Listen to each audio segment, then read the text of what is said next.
एक दुख भरी कहानी। एक दिन ठेले पर भार अधिक होने के कारण रामू उसे ठीक से संभाल नहीं पाया और तेज गति से आते ट्रक से भिड़ गया।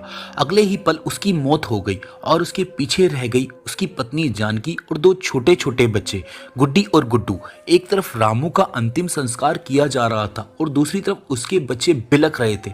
नहीं इसलिए नहीं कि पापा मर गए थे, वे तो भूख से बिलख रहे थे। उन्होंने कई दिनों से पेट भर खाना नहीं खाया था और आज तो मुंह में एक निवाला भी नहीं गया था, सो भूख से रोए जा रहे थे। माँ माँ कुछ खाने को दो ना, माँ बड़ी भूख लगी है, माँ कुछ दो ना। कोई पत्थर दिल भी इस दृश्य को देखकर पसीज जाता। पड़ोसियों को भी दया आ गई, अगल बगल से खाना आ गया। बड़े दिनों बाद आज गुड्डी और गुड्डू पेट भर के खाना खा रहे थे। अजीब विशेषाभास था। एक तरफ लोग रामू की मौत पर दुख व्यक्त कर रहे थे, वहीं दूसरी तरफ उसके अपने बच्चे बड़े चाव से भोजन कर रहे थे। जानकी ने अगले कुछ दिन इसी तरह से उधार लेकर और इधर उधर से मांगकर अपना और बच्चों का पेट पाला, लेकिन ये कब तक चलता। लोगों ने मदद करना बंद कर दी। जानकी पागलों की तरह काम खोजने लगी, लेकिन तमाम कोशिशों के बावजूद भी किसी ने उसे काम नहीं दिया। जब थक हार कर घर लौटी तो बच्चे उम्मीद से उसकी तरफ देखने लगे।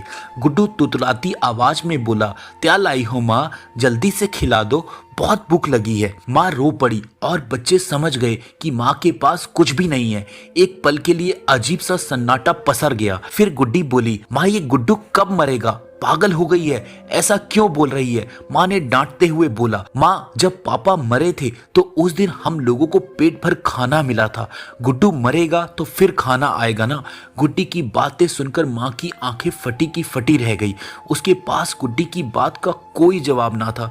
दोस्तों ये सिर्फ एक कहानी नहीं है, ये दुनिया के करोड़ों लोगों की हकीकत है। इस पर गौर कीजिए। जिस खाने को हम थाली में ऐसे ही छोड़ देते हैं उसकी कीमत को समझिए। बचपन से ही हमें अन्न का आदर करना सिखाया जाता है, लेकिन चूंकि हमने कभी असल बुक नहीं देखी होती इसीलिए हम उसका आदर करना नहीं सीखते। एक दिन बस एक दिन भूखा रहकर देखिए, तभी आप करोड़ों लोगों का दर्द समझ पाएंगे। दोस्तों वीडियो अगर आपको अच्छी लगी हो तो चैनल को सब्सक्राइब करके, वीडियो को लाइक करके और इस वीडियो से रिलेटेड एक प्यारा सा कमेंट जरूर करके जाना।